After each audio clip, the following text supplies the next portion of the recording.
원사골 김사녀.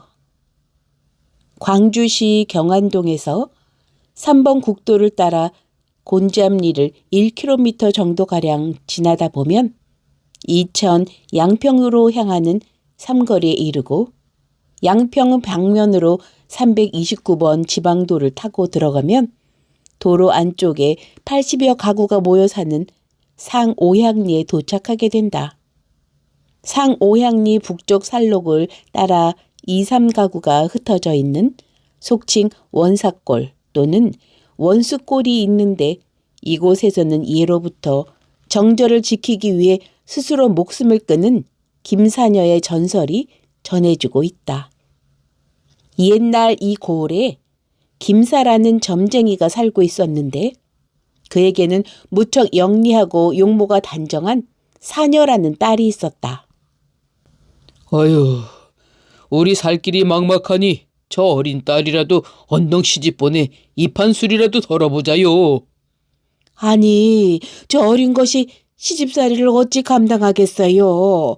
몇 년 뒤에나 보내자고요. 이러다간 우리 셋 다 굶어 죽소.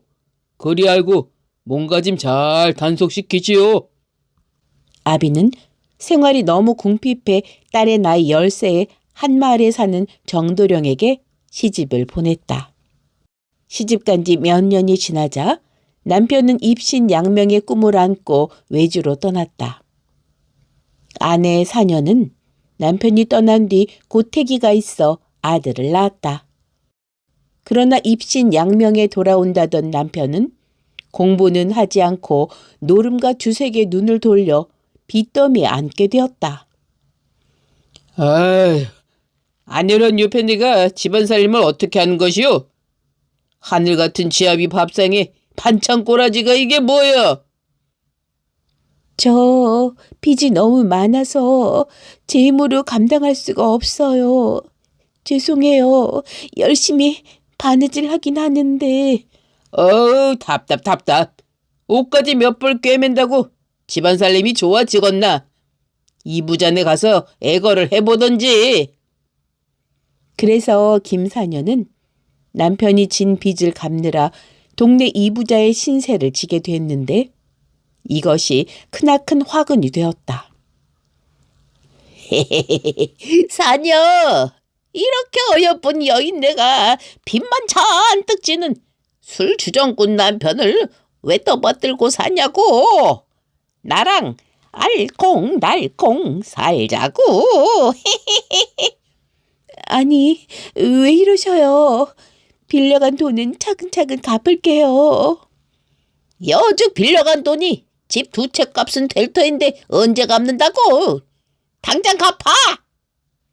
아니, 몇 달 여유를 주신다고 하셨잖아요.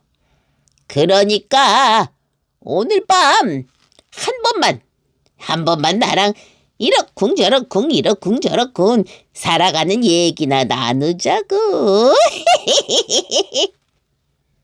이부자는 빌려간 돈을 빌미로 은근히 압력을 가하면서 추궁거리기 시작했다.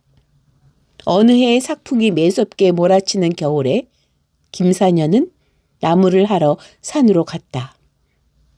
나무를 하던 중 눈 위에 웬 사람이 쓰러져 있지 않는가?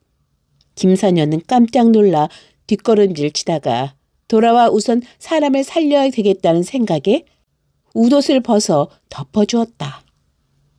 그리고 그녀는 얼마 떨어지지 않은 폐가로 사력을 다해 선비를 끌어다 놓고 나무집 모두를 팽개쳐 버린 채 황급히 마을로 내려가 시어머니 앞에 엎드려 울며 사죄했다.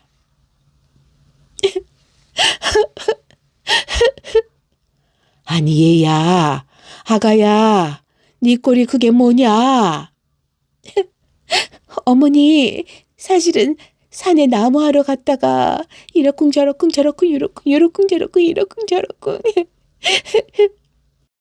아이고 뭐니나 그런 일이 걱정 말고 사람 먼저 살리거라.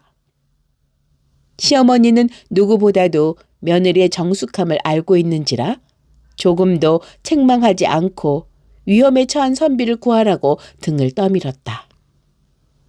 그녀의 극진한 보살핌으로 선비는 건강이 회복됐고 10,000번 죽음으로 은혜를 갚겠다고 수차례 감사의 표시를 하며 길을 떠났다. 물론 시어머니는 선비에게 아들을 혹 만나거든 부디 잘 타일러 집으로 되돌려 보낼 것을 부탁하기를 잊지 않았다. 뭐라고? 젊은 선비를 극진히 간호했다고? 극진히 간호한 것인지 극진히 정을 통한 것인지 알게 뭐람? 어디 두고 보자.